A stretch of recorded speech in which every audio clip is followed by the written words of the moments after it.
Around 4 months ago, I made a video on Pegasus Chess. We went over all of his banned accounts on chess.com, all of the evidence that he was cheating, and how he was scamming his audience for fraudulent coaching. A couple of months ago though, I noticed that he was using a new Lichess account in some of his videos. When it initially happened, I was going to make a video about it. However, I couldn't really find any evidence that he was actually cheating on this new account. At the time, I thought that the sample size was a little bit too small and it wasn't worth making a video on. As it turns out, the reason that I couldn't find any evidence that he was cheating on it was because he wasn't cheating on it at all. So I thought I would make a third video on Pegasus Chess to end the trilogy and show you guys how much worse he plays when he's not cheating. The first thing that we can do is look back to his old chess.com account and remind ourselves of the rating he propped himself up to be. If we go back to this video specifically, you can see all the way down here that this rating is 2,303. This is actually super convenient because this also happens to be my rating on chess.com and Lichess, so we can use my games and my account as a direct comparison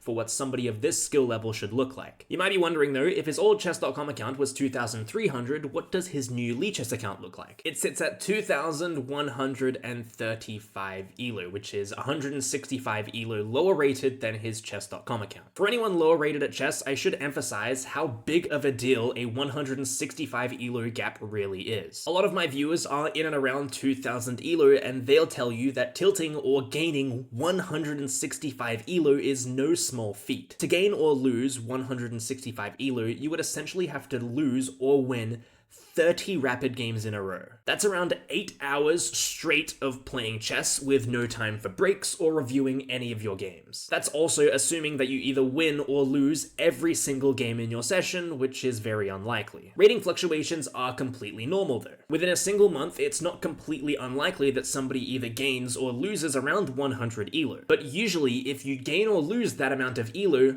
in the following month, you would at least make some of it back. But if we take a look at Pegasus Chess within the last 3 months, which is what this graph shows, he never really gets close to 2,300. He has a peak rating here, which he immediately lost and went all the way back down to 2,100. Then he went all the way back up again to around 2,200 and immediately went all the way back down. At no point in this rating graph at all was he anywhere close to 2,300 elo. The majority of his time is in fact spent in the low 2,100s, where right here you can see his absolute minimal elo was 2,106 on January 30th. Now you might be thinking, isn't there rating inflation on some platforms where you can be higher rated on this platform but still the same strength as this platform? This is true at lower levels due to the glyco systems each platform uses, but when you get higher rated, this means less and less. This is my chess.com account that I've been very active on in the last 30 days at least. The chess.com graphs are just always broken, so it's not very useful, but you can see I'm around 2,286 rated with 27 games played in the last 90 days. On Lichess, you can see that I'm 2,293 rated, so you can see there's not really any deviation between the two platforms. They're very consistent between the two. You can also see I've been averaging around the high 2,200s and not anywhere lower. You can see December 14th, I was 2,268. It is possible to go down by quite a lot of elo. This is almost a 100 elo tilt. This was 80 elo, but you go straight back up. You don't stay down there if you're not that strength. You will always go straight back up, and you can see around here, I'm 2,230. You can see here I'm 2,250. I got all the way back up to 2,286, went back down again, but you always come back up. This is my speedrun account as well, which I thought would be an interesting point to bring up. This is an account that I play 1e4 on. This is every single rating point that I've gained in Rapid on this account was with 1e4, which is not an opening I have ever used. I've played 1e4 for around 30 days, and my rating on chess.com is still higher than Pegasus Chess by around 50 elo, by the way, when I'm using e4 compared to him using his main repertoire. I thought it would also be interesting to directly compare our aim chess reports as well. This report tracks the previous 40 games on any given platform and outlines your strengths and weaknesses. This is mine, where you can see my biggest weakness in the last 40 games is my time management, whilst everything else looks significantly above average. And this is Pegasus Chess, who is being evaluated in comparison to players over 100 elo lower rated than me and still significantly has more weaknesses, with alarmingly inefficient endgames and conversion. Now that we've looked at all of this, I wanted to show some more games that prove that he is clearly not at the level of a 2,300 rated player. We'll go through all of these games together and look at some key highlights. Before I do start up this analysis of these games, I do want it to be very clear that it's not a bad thing to be this rating. You can make mistakes in chess all you want, and there is absolutely nothing wrong with that. What I do have a problem with is people that claim to be a higher rating than they are, so people will pay for their coaching. That's just scamming, it's fraud, it's not cool, and I think it deserves to be called out. And the purpose of showing you guys these games are to show that Pegasus Chess is not 2,300 elo. He is much lower, and I think, 2,100 is even generous to his skill level. So we have this game with d4, d5, and knight e2, or knight d2. It's just a completely stupid opening. This is called the Pegasus system, or what he likes to call it. I'm pretty sure it's not called that, and somebody else has kind of been using this opening before him, and he just kind of took it and renamed it.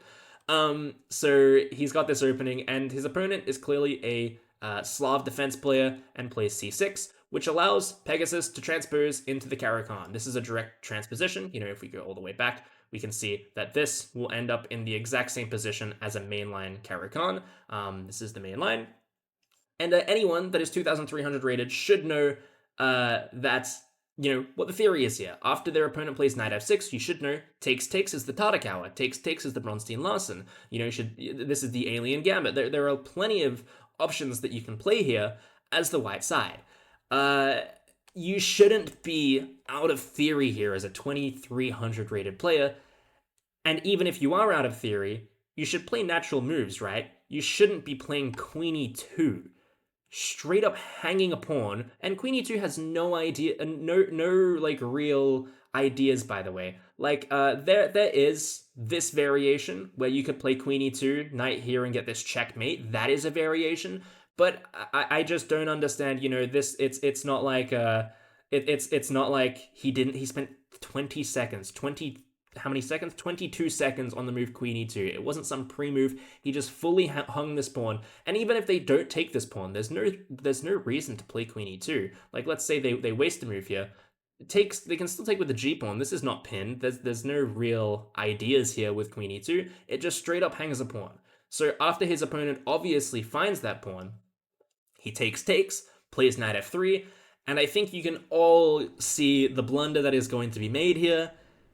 I would expect my 1,500 rated students to make this blunder, and I would be understanding of them to make it. Bishop g5. This is a terrible move for two reasons. First of all, you can take this pawn, and we're up 2 pawns now as the black side. Second of all, you could be even worse, and you could take this knight with danger levels, which is what happened in the game. And this is the way that you lose to a 2,000 rated player in 10 moves. This was a recent game. It was played 17 hours ago at the time of recording.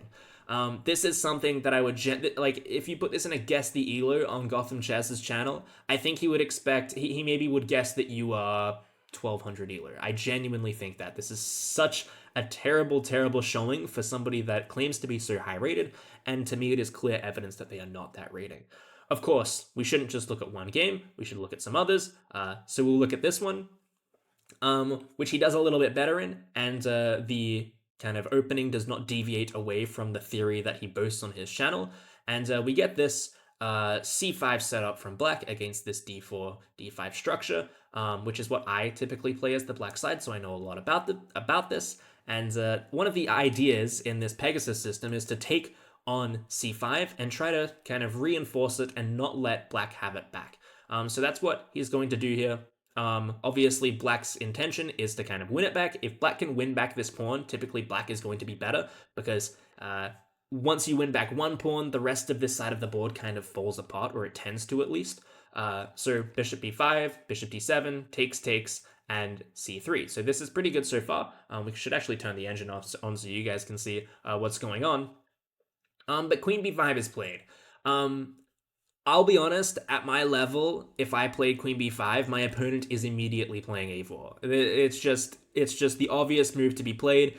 It kind of fixes all of the problems, and it obviously makes white's position a lot better. At lower levels, I wouldn't expect them to find it, but I think that my 2,300 rated opponents would absolutely be finding this move of a4. It's just not that difficult to spot. He does not play it. Instead, he spends around 35 seconds playing the move queen e2, which isn't a terrible move. I think that it's a natural move to make because you want to castle at some stage. You also don't want to let the queen in anymore, and you want to trade the queens. Since white is up a pawn, it's natural to want to trade queens. After queen a4, this now attacks the pawn. So, if we just play a nothing move, they are going to take, and, they've won a pawn. And you can see as soon as black wins back the pawn, even though they're not up material, Engine thinks they're a little bit better. So you don't want to allow this. Instead, they play a decent move, or Pegasus Chess plays a decent move of knight f3. We're allowing you to take over here, but we're taking a more important central pawn. Which is more important. This pawn is more important than this one, so they do want to kind of address this if they can. Engine thinks that you should take this, but I think it's intuitive to want to defend this pawn. Even at 2,300 elo, you would probably, if your opponent played this, you wouldn't be surprised.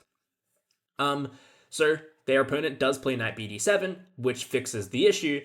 And now your eyes should immediately go back, what do we do about this? Now, I would forgive you for not finding rook b1, kind of a complex idea. After takes, you can play bishop b2 if you want, try and trap the queen a little bit, just castles and play for some kind of positional advantage. I would forgive you for not playing that, right? Because I think that's a pretty high level move, but what you should at least see is that your pawn is hanging in the center of the board. You should play a3. This is a very thematic move for this kind of setup. And after takes, hang on a second, we're +1. Why are we +1? Because we're up a pawn and they have no compensation. This should be a really, really easy thing to figure out if you're 2,300. But instead, Pegasus Chess spends a full minute blundering the pawn.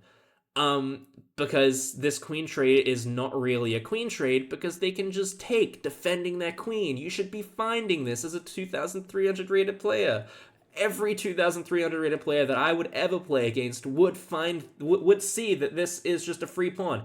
And even if you are going to lose this free pawn, even if you don't find a3 to defend the pawn, you should at least say, okay, if I'm going to lose the pawn, I'm going to at least make my position better. And I'm going to castle, and I'm going to let them take. I'm going to let them take like this, and then I can play knight b3. And at the very least, I have some sort of a solid position. I can play bishop b2, and I've got ideas to go from here. They can play this if they want, but you can take, and now even though you're down a pawn, you have great compensation because they've not castled, they're behind on development, they've got weaknesses everywhere, and you've got decent piece activity, right? You should be able to see this. What you absolutely shouldn't be doing is just wasting a turn with queen d1 and allowing them to take whilst your position doesn't get any better.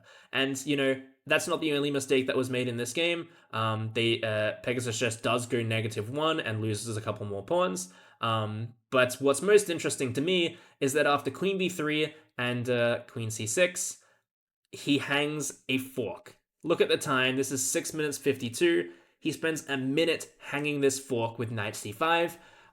What's worse than this? Yes, it can get worse. After he hangs the fork, he plays this move, which actually requires a pretty tricky response from his opponent of queen c7.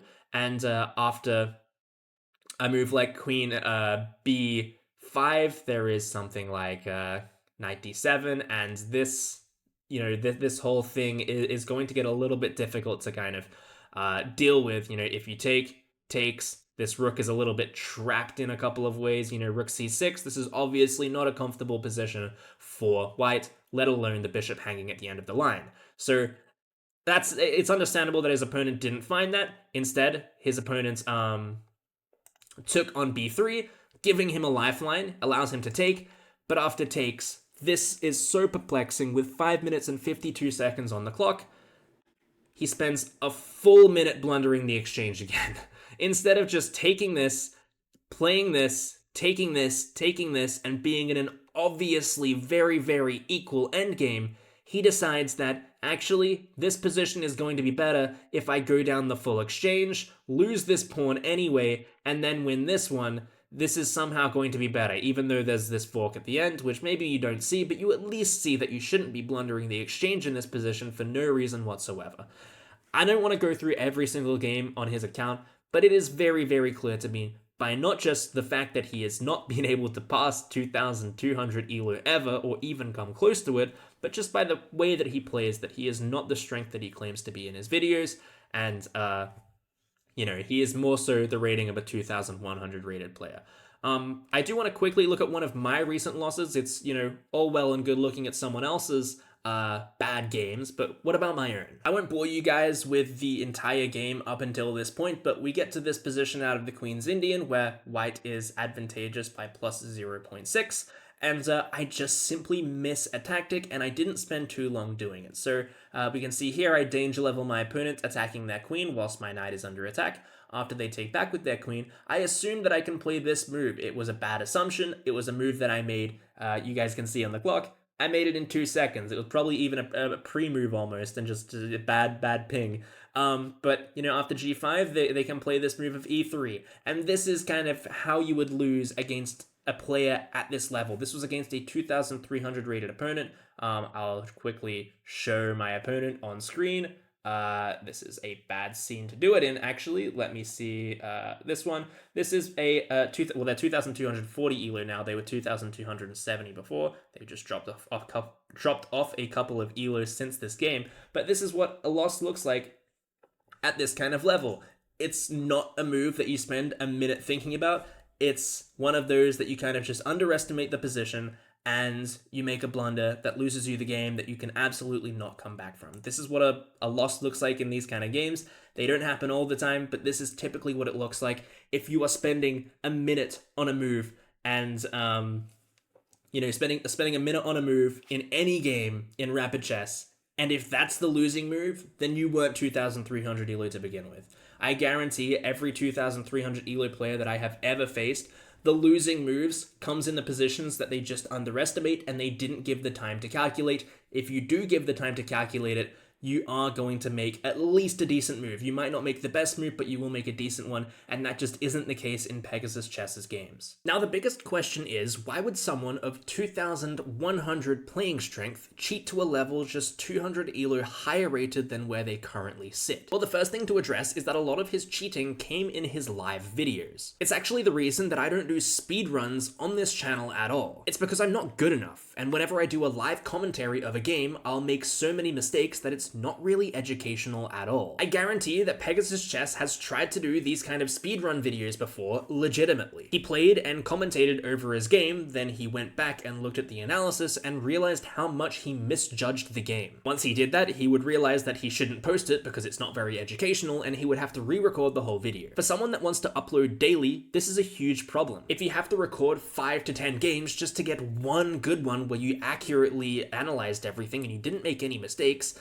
it would be a reasonable assumption to make that someone might cut corners. Just to quickly plug my second channel, I actually post my games on my second channel, but I don't commentate them live. I just record them without speaking, and then after I've analyzed the game, I go back over and do a post commentary where I know all of the engine analysis and I can say all of the correct things. And that's me being an actual 2,300 rated player. So if you can imagine me struggling to do those kind of speedrun videos, you can imagine how a 2,100 rated player might struggle just as much, if not a lot more. Pegasus Chess also targets his paid coaching to players below 2,000 elo. You can also imagine how a 1,900 rated player would not want coaching from him if they knew that he was only 2,100 elo. They're in the same ballpark. Majority of my students are well below 2,000 elo. One of my older students came to me when he was 1,800 elo, and by the time he was eventually 2,000 elo, I had absolutely nothing less that I could teach him